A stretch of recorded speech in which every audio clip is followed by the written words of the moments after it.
They say weddings bring families together. But for Lillian Rhodes, her son's wedding became the moment she realized she had already been gently, quietly erased. Lillian was 70, a retired art teacher living in a small lakeside town in Vermont.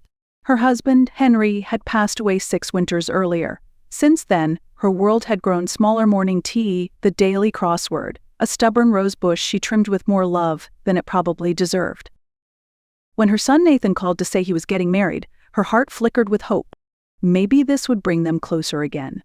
She offered to help with the rehearsal dinner, maybe bake that banana bread Nathan used to love. He chuckled, said it was sweet, but no need.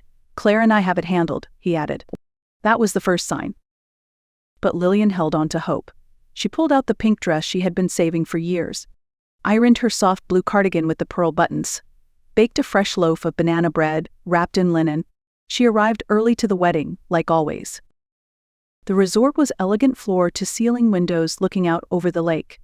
A young woman at the entrance handed her a name tag. Lillian Rhodes, it read. No title, no ribbon, no mother of the groom, just her name, typed plainly. Inside the reception hall, guests were laughing, sipping champagne, passing tiny appetizers. Nathan stood at the front, surrounded by strangers. He didn't see her. One of the event staff directed her to a table at the back near the exit, far from the head table. Her place card didn't say family. It just said Lillian. She sat between a mortgage broker from Ohio and a woman who raised alpacas in Vermont. Neither had met Nathan. Neither asked her who she was. By the time the toast started, she already knew. A week passed before Nathan called again. His voice was cheerful, a little too rehearsed. He said he wanted to have her over for dinner, just the 2 of them. Claire's out with friends, he added casually. Lillian didn't ask questions. She agreed right away. Maybe this was his way of reconnecting.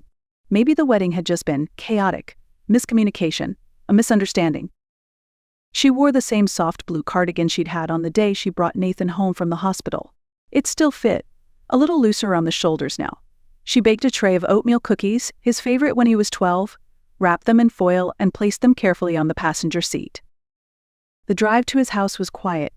Early spring had turned the Vermont skies a pale, stretched gray. Nathan's new home was part of one of those neat, quiet neighborhoods, trimmed hedges, identical porch lights, and doorbell cameras. Suburban peace with a touch of control. He greeted her with a quick hug, polite, shallow, the kind that barely touches your shoulder. He gestured to the kitchen. Dinner's almost ready, he said. But when she stepped in, there was no scent of food, no clatter from the oven, just a table set for 2 empty plates, a bottle of wine already uncorked, and a neat stack of papers beside her salad fork. They were clipped and tabbed, with a blue pen laid carefully across the top page. Nathan poured wine, complimented her cookies. His tone was light, distracted. Then he gestured to the documents. Just something simple, he said. Peace of mind in case anything ever happens. Everyone's doing it now. Lillian picked up the first page. The language was thick with legal phrasing, but the intent was clear. Durable power of attorney. Financial access. Real estate authority. Immediate effect. No expiration. It didn't say son. It said agent. It said authorization. It said control. He smiled. No pressure, just think about it. But the pen was already uncapped. She looked down at the untouched plates. No food, no heat, just the sound of a refrigerator humming behind her and the dry echo of words like just in case and make things easier. Lillian placed the packet down slowly. She told him she'd take it home to review. Nathan nodded. No argument. He didn't need one. The silence between them said everything. They chatted for a while about weather, the new neighbor's fence, some show she hadn't seen. Nothing that mattered. When she stood to leave, he gave her another half hug, lighter than the first. Back in the car, the cookies sat untouched. So it did something in her heart. Lillian didn't take off her coat when she got home. She sat on the edge of the couch, hands resting in her lap, shoes still damp from the driveway. The house felt still, almost too still, like it was holding its breath alongside her. After a while, she stood and walked down to the basement. Her knees ached on the stairs, and the air grew colder with each step. At the far end, tucked behind the washing machine, was a cabinet. And beneath that cabinet, low and forgotten, sat a small metal box with a key still taped underneath. She hadn't opened it since Henry died. The box creaked when she lifted the lid. Inside, everything was neatly labeled just as Henry had always kept things. Folders stacked by date, notes written in his familiar firm hand. At the very bottom was a sealed envelope. On it, her name, Lillian. Her hands trembled slightly as she opened it. It wasn't long, just a paragraph, but it said everything. Henry had known. He wrote that he understood she'd never ask for help, even when she needed it, that he'd prepared everything so she'd never have to depend on anyone, not even Nathan. Not out of distrust, but out of realism. Money changes people, he wrote, and sometimes it reveals who they already were. There were account numbers listed below, 2 investment portfolios in her name only, a small rental property in Arizona, a fixed annuity, mutual funds. She did the math twice. Then a third time. It was over $7 million. She didn't cry, didn't feel relief either. What she felt was heavier, like holding something sacred, something built for her behind the scenes, quietly, by a man who had loved her enough to protect her from things she didn't yet see coming. That night, Lillian didn't sleep. Instead, she sat at her kitchen table, the documents from Nathan in one hand and a blank notepad in the other. Not to sign, but to think, to write, to begin drawing the kind of boundary that doesn't need to be spoken out loud to be real. Because what Henry had left her wasn't just money. It was choice. It was time. 3 days passed before Lillian made a move, not out of uncertainty, but because she wanted her next step to come from understanding, not fear. She needed the silence to mean something. On the third morning, she pulled out an old birthday card from her drawer. On the back was a phone number, faded ink, smudged corner belonging to Sarah Green, a retired estate attorney, and an old friend from Henry's teaching days. They hadn't spoken in over 5 years. Lillian called. Sarah picked up on the second ring. Her voice was older, raspier, but steady. Lillian explained everything what happened at the wedding, the dinner, the papers, Henry's letter. Sarah didn't interrupt. She just listened. Then she said, "Come by tomorrow. We'll figure it out. No judgment. Just coffee and clarity." Lillian arrived at Sarah's house the next afternoon. The place smelled like cinnamon and old books. They sat at the kitchen table, 2 mugs of tea between them. Lillian handed her the manila envelope with Henry's documents. Sarah read every line like someone who had seen too many people sign things too late. When she finished, she looked up and said, "You have more power than you realize." The accounts were secure. The assets were legally airtight, but only if Lillian kept them that way. Sarah suggested a private trust revocable, controlled solely by Lillian, with no one else named unless she chose to. She also recommended a strict medical clause. Any future shift of authority would require 2 independent doctors to verify cognitive incapacity. No single person, no convenient signature. Lillian nodded. "Do it," she said. Sarah asked gently, "Anyone you'd like to name as a successor trustee?" Lillian paused, then answered, "No one, not yet, maybe never." With that, they rewrote everything. The portfolios were moved under the trust, the property retitled, access locked down, with conditions no one could manipulate. When Sarah slid the final documents across the table, Lillian signed slowly, deliberately. Not out of hesitation, but because this wasn't just paperwork. It was the beginning of a boundary. A boundary she should have drawn years ago. Each signature felt like a declaration. I am not a convenience. I am not your fallback. I am not yours to manage. When they finished, Sarah handed her a thick folder. "Keep it somewhere easy to reach," she said, "but not obvious." Later that evening, Lillian slid the folder into a narrow space behind a box of dishwasher pots beneath the kitchen sink. No one ever touched them. And that was the point. As she went to bed that night, the air outside was still and sharp, but inside, something had shifted. Not lighter, not exactly. Sharper, like the edge of something long buried finally coming into focus. Part 5, the second dinner. Word count, 560. The invitation came by text. Nathan said he wanted to try again. A proper dinner this time. No pressure, no paperwork. Just the 2 of them, like old times. Lillian waited a few hours before replying. Then she typed one word, "sure." What she didn't tell him was that she wouldn't be coming alone. Sarah agreed to meet her a block away, parking discreetly across the street. They had a quiet plan. Lillian would go in alone, but if anything felt off, Sarah would come to the door. But Lillian wasn't nervous. Not anymore. She had learned what it meant to be still without being soft. Nathan opened the door with a familiar grin. He wore a button-down shirt, no shoes, like he was trying to conjure the boy who used to run barefoot through their old kitchen. The house smelled of roasted vegetables and garlic.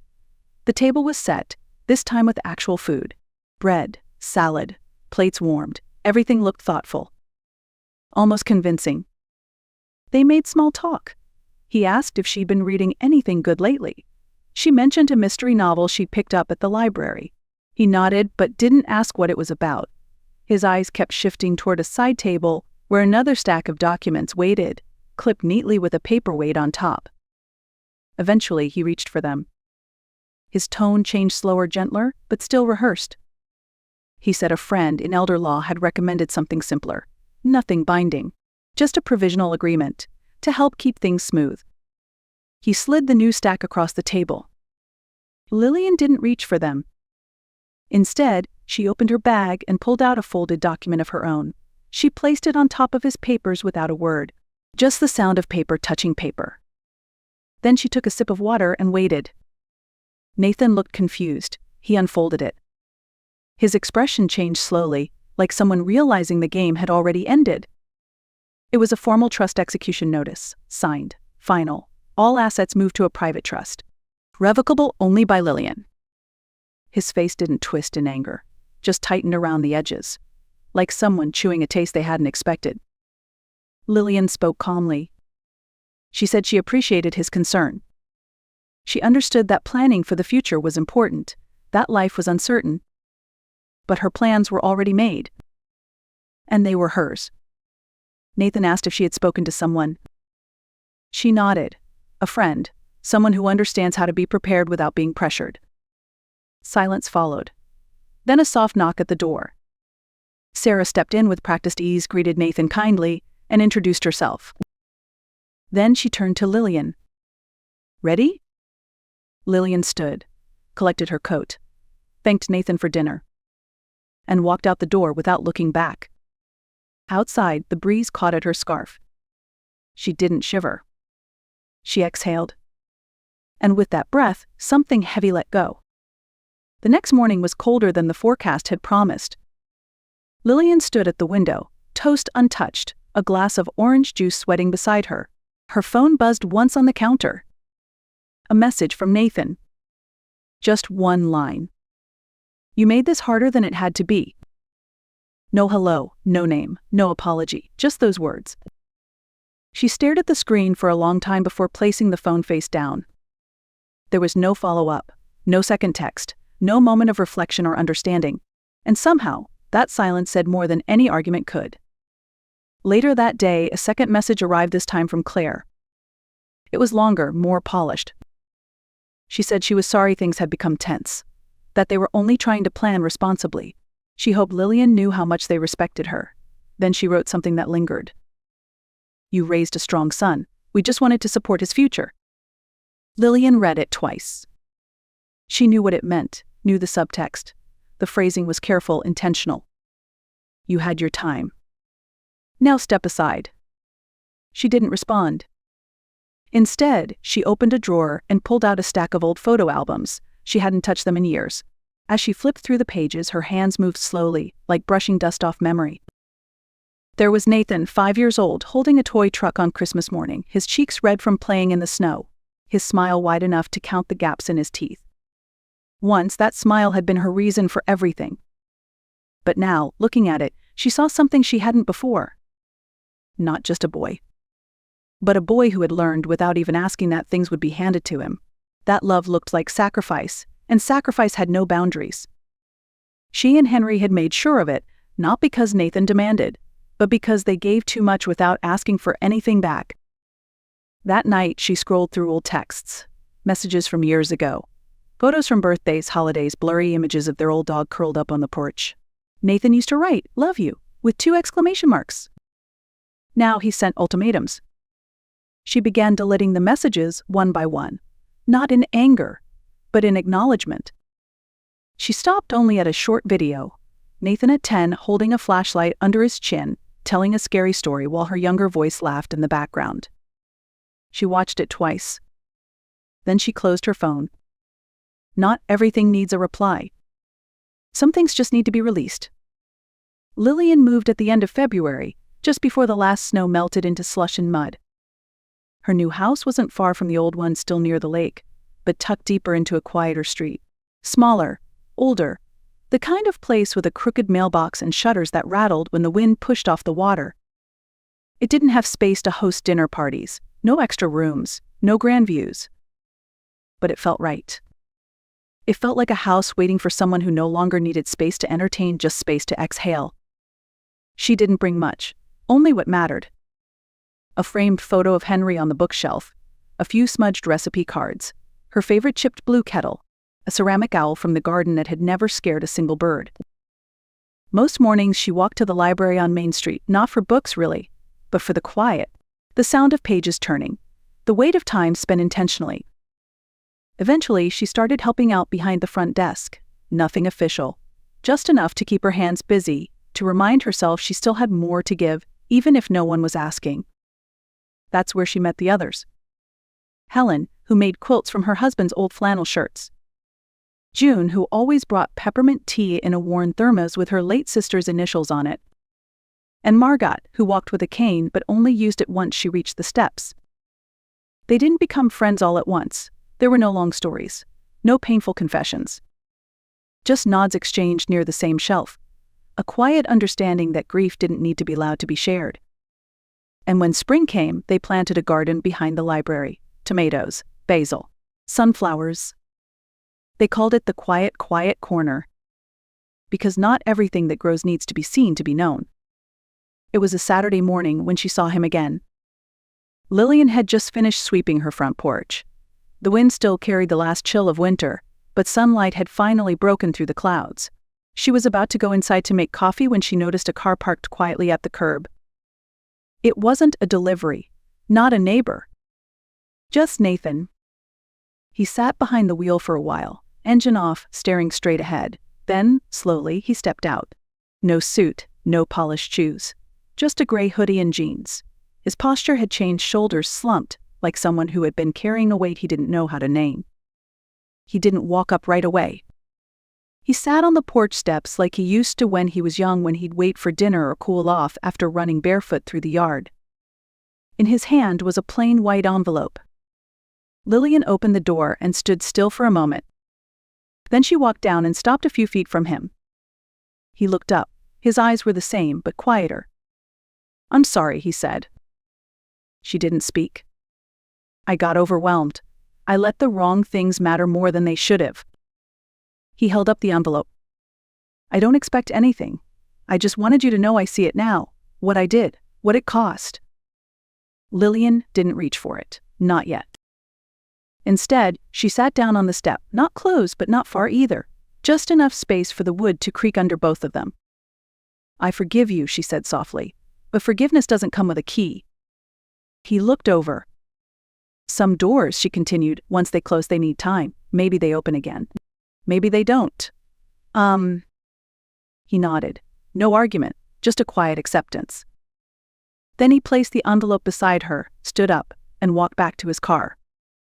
She didn't wave, didn't call after him. She just stayed seated, breathing. Because sometimes the first step back isn't about moving toward someone. It's about learning to sit still without being pulled under. The first snow came early that year. Thin, hesitant flakes drifted down like they weren't sure they meant to stay. Lillian watched from the kitchen window, the way she used to watch Nathan waiting for the school bus, coat too big, backpack slipping off one shoulder, waving at her like he'd never outgrow it. The house felt quiet, but not empty, still, earned. She lit a fire in the stove and sat with a blanket across her lap, hands wrapped around a warm mug. No music, no TV, just the hum of the furnace and the sound of snow meeting window. She didn't feel joy exactly. But there was peace. A peace that didn't come from fixing everything. A peace that came from knowing deep in her bones that she didn't have to anymore. Later that afternoon, she found herself reaching for a notepad. She didn't write to Nathan. She didn't write to Henry. She wrote to the woman she used to be. The one who believed love always meant saying yes. The one who thought being quiet kept things safe. the one who made herself small so others could feel tall. Lillian told her gently that she had done enough. That carrying everything alone wasn't proof of strength, but of exhaustion. That it was okay to sit down now. That she was allowed to stop waiting for permission. She folded the letter carefully and tucked it between the pages of a book she no longer planned to finish. Some stories don't need endings. They just need release. That evening, she baked a small cake, just one layer, just enough. She lit a candle in the center and sat alone at the table. No singing, no clapping, no phone camera recording the moment. Just Lillian, just stillness. She closed her eyes and made a wish that wasn't for anyone else. It was for herself. Her own beginning. Her own quiet. Her own life, finally lived without needing to explain it. When she opened her eyes and blew out the flame, the room didn't feel silent. It felt earned. If this story touched something quiet in you, something you haven't said out loud in years, just know, you're not alone. Maybe you've spent your life making space for others. Maybe you've stayed silent to keep the peace, even when the silence chipped away at your sense of self. Maybe you've been told that love means giving without limit, that speaking up is selfish, that aging quietly is dignity. But let me tell you something, there's nothing louder than a woman who reclaims her voice. Lillian's story isn't rare. It's just rarely told. And whether you're a mother, a daughter, a sister, or simply someone who's ever felt invisible, know this. Your boundaries are not cruelty, they are clarity. Your story doesn't need permission.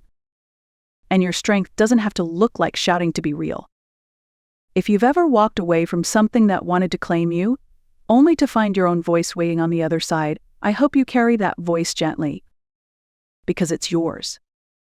If this story meant something to you, consider leaving a comment below. Sometimes being heard is the first step back to being whole. And if you think someone else needs this story, someone who's still sitting at the edge of their own silence, share it with them. Because quiet doesn't mean weak. And walking away doesn't mean giving up. It can mean finally coming home,